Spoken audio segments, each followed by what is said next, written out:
നമസ്കാരം. ഇന്ന് കേരള രാഷ്ട്രീയത്തിൽ വലിയ രീതിയിൽ ചർച്ചയായിക്കൊണ്ടിരിക്കുന്ന ഒരു വാർത്തയെക്കുറിച്ചാണ് നമ്മൾ സംസാരിക്കുന്നത്. തെരഞ്ഞെടുപ്പ് സമയത്ത് മുഖ്യധാരയിൽ നിന്ന ഉദ്യോഗസ്ഥനെ തെരഞ്ഞെടുപ്പ് ഫലത്തിന് ശേഷം മുഖ്യമന്ത്രിയുടെ സെക്രട്ടറിയായി നിയമിച്ചത് വലിയ വിവാദങ്ങൾക്കാണ് വഴിതുറന്നിരിക്കുന്നത്. സാധാരണക്കാരന് വലിയ പിടിയില്ലാത്ത ഈ നിയമനത്തിന്റെ രാഷ്ട്രീയം എന്താണ്? എന്തുകൊണ്ടാണ് പ്രതിപക്ഷം ഇത്രയധികം എതിർക്കുന്നത്? നമുക്കൊന്ന് വിശദമായി നോക്കാം. ആദ്യം നമുക്ക് ഇതിന്റെ പശ്ചാത്തലം നോക്കാം. തെരഞ്ഞെടുപ്പ് പ്രക്രിയ വളരെ സുഗമമായി നടക്കാൻ വേണ്ടി വലിയ ഉത്തരവാദിത്വം വഹിച്ച വ്യക്തിയാണ് ഈ ഉദ്യോഗസ്ഥൻ. സാധാരണഗതിയിൽ തെരഞ്ഞെടുപ്പ് കാലയളവിൽ ഉദ്യോഗസ്ഥർക്ക് ലഭിക്കുന്ന പ്രത്യേക അധികാരം തെരഞ്ഞെടുപ്പ് തീരുന്നതോടെ അവസാനിക്കാറുണ്ട്. എന്നാൽ ഫലം വന്നതിന് തൊട്ട് പിന്നാലെ ഇത്തരമൊരു സ്ഥാനത്തേക്ക് അതേ ഉദ്യോഗസ്ഥനെ കൊണ്ടുവരുന്നത് രാഷ്ട്രീയമായി പല ചോദ്യങ്ങളും ഉയർത്തുന്നുണ്ട്. ഭരണപക്ഷത്തിന് ഇത് അവരുടെ ഭരണപരമായ അവകാശമാണെന്ന് പറയുമ്പോൾ പ്രതിപക്ഷം ഇതിനെ കാണുന്നത് വലിയൊരു ജനാധിപത്യ ലംഘനമായിട്ടാണ്. എന്തുകൊണ്ടാണ് പ്രതിപക്ഷം ഇതിനെ ഇത്ര ഗൗരവമായി കാണുന്നത്?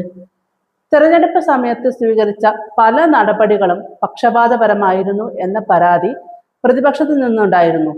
ആ സമയത്ത് ഔദ്യോഗിക പദവിയിലിരുന്ന വ്യക്തി തന്നെ സർക്കാരിന്റെ ഏറ്റവും പ്രധാനപ്പെട്ട സെക്രട്ടറിയായി വരുന്നത് ഭാവിയിലെ ഭരണകൂട തീരുമാനങ്ങളിൽ എന്തുമാത്രം സ്വാധീനം ചെലുത്തും എന്നതാണ് അവരുടെ ആശങ്ക.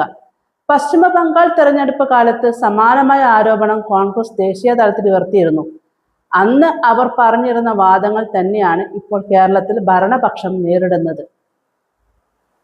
ഇവിടെ നമ്മൾ ചിന്തിക്കേണ്ടത് ഇത്തരം നിയമനങ്ങൾ ഭരണഘടനാപരമായി തെറ്റാണോ അല്ലയോ എന്നതല്ല, മറിച്ച് ജനങ്ങൾ നൽകിയ വിശ്വാസം കാത്തുസൂക്ഷിക്കാൻ ഇത്തരം നിയമനങ്ങൾ എത്രത്തോളം സഹായിക്കും എന്നതാണ്. ഉദ്യോഗ ഭരണകൂടവും രാഷ്ട്രീയ നേതൃത്വം തമ്മിലുള്ള അതിർവരമ്പുകൾ എപ്പോഴും വ്യക്തമായിരിക്കണം. ഈ വിവാദം രാഷ്ട്രീയ പോരിനപ്പുറം സർക്കാർ സംവിധാനങ്ങളുടെ സുതാര്യത ഉറപ്പാക്കാനുള്ള ഒരു ഓർമ്മപ്പെടുത്തലായി കാണേണ്ടതുണ്ട്. രാഷ്ട്രീയ ആരോപണങ്ങൾക്കപ്പുറം ജനങ്ങൾക്ക് വേണ്ടത് നീതിയും സുതാര്യതയുമാണ്.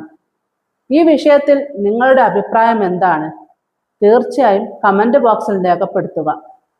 കൂടുതൽ വിവരങ്ങൾക്കായി ഈ ചാനൽ സബ്സ്ക്രൈബ് ചെയ്യുക. അടുത്ത വീഡിയോയിൽ കാണാം. നന്ദി, നമസ്കാരം.